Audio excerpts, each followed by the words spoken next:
I've had the back off more speaker cabinets than I can count, 30-some years of it, and I'll tell you the thing nobody at the big box store wants you to know.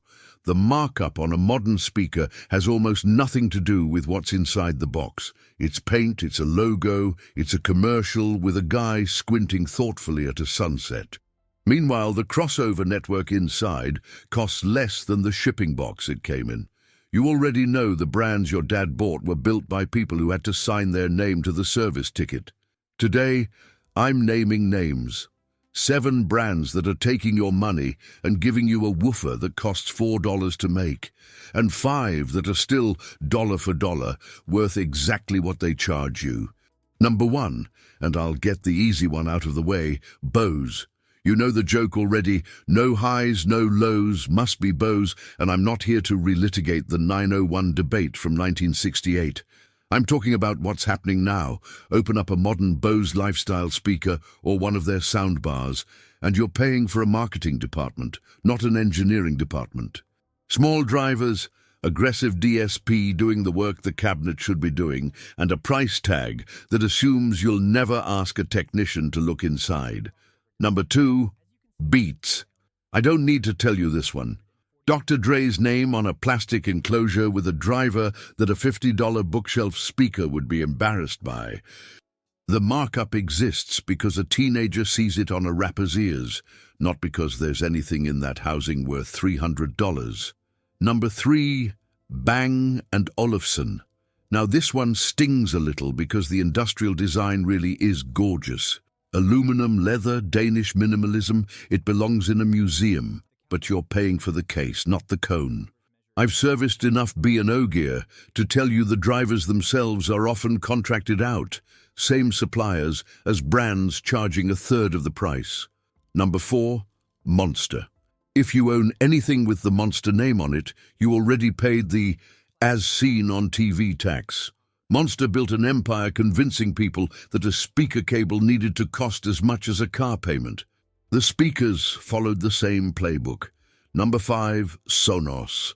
And I want to be careful here because the engineering isn't bad, the app ecosystem is actually clever. But you're not buying a speaker anymore. You're buying a subscription to their software's goodwill.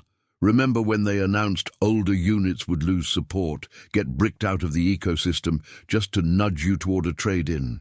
That's not a hardware failure, that's a business model, and it's the exact obsolescence your Marantz receiver was built to defy.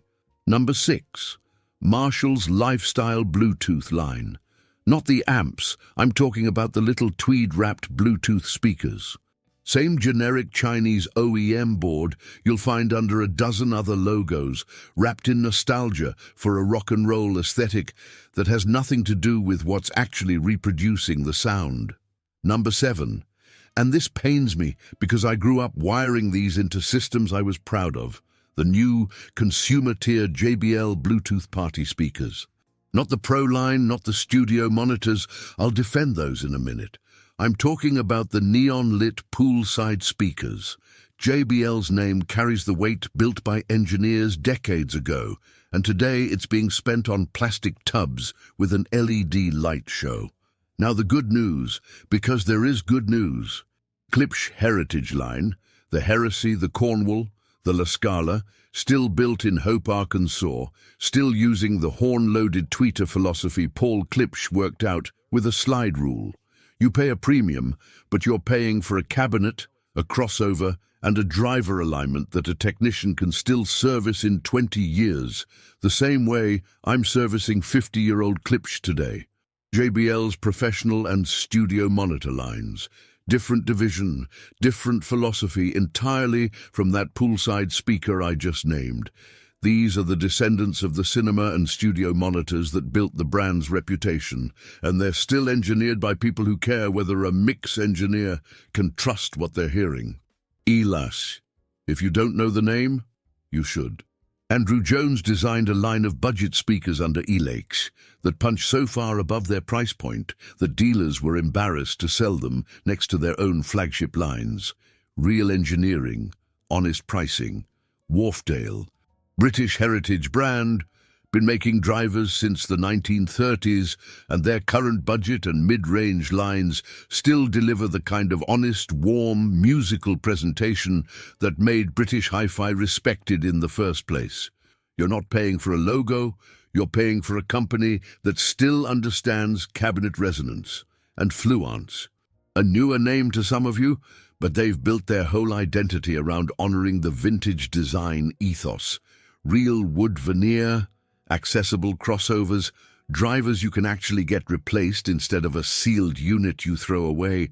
It's the closest thing to buying a new pair of speakers with an old soul. Here's the test I use before I recommend anything to a customer. Can I open it? Can I get parts in 10 years?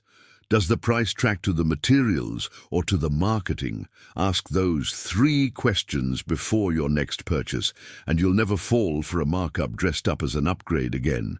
If you've got a favorite still running from the 70s or 80s, tell me what it is in the comments. And if this saved you from an impulse buy at the mall, you know what to do. Subscribe, because there's a lot more of these brands I haven't gotten to yet.